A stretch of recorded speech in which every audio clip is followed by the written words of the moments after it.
To ku fito mai murna dangi, yau babbar rana ce. Amarya da ango zance, ku gyara zama kun dace. Ni ya haɗa gauna ce, karkon tafiyar min shaida.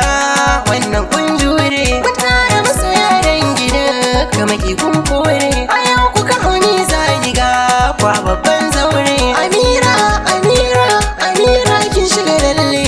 Ango, ango, ango na mabanani. Zama amarin kun shirya, aman ku kusa me sanya. Rana ta fito kun shanya, kun kasalin soyayya. Kun yi kurge ku shirya ma. Bayan aure baka zo mi murna, nasuwa ta zo a gida kun zauna. Kyawun hali kun rike da amana, wakar aure da na soyin rera. Sai nan makarwadar haka ina wai tsara. Yanzu sana biya ta, saurare na kujita, ko wata nan kutunata. Lokaci shi ya haɗa mai na ku yau mun taya murna. Bana ni da Amira kun yi aure ku rai sunna.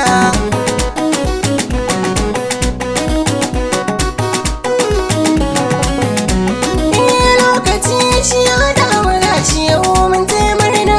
Bana ni da Amira kun yi aure ku rai sunna.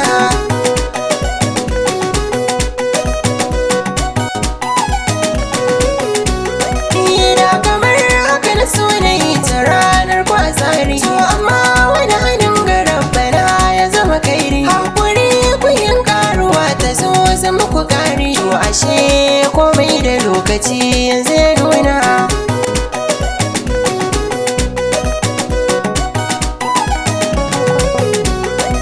Tambaya zan yi amsa ku bai da gun al'umma. Ma'auratan mu tambayar akan ku ce ku daɗa himma. Wai wace ce Amira rayuwar ta gida ma? Wani ne an gobe na ni na ma al'umma? Tunda ba ku da amsar ku bi ni yanzu na zana.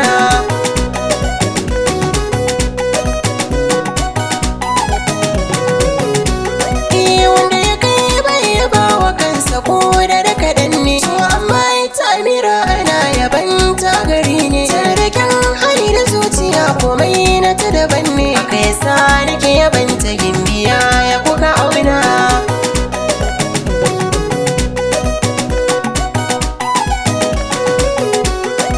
Ba gane asalin halin mutum sai da fahimta. Shi bana ni kowa yana fada baya karanta.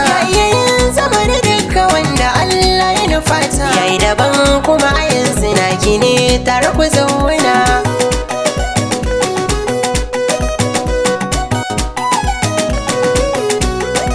Masu fadar za a yi ne koko ba za a yi ba bikin ku. Su wasu san kun yi da kun alkawari a zuciyarku. Lokaci kawai kuke jira ku bayyana ra'ayinku. To daga nan sai suka tabbatar da juna aka yi ku. Ganin ido mun zama shaida gashi yau kun rai sunna.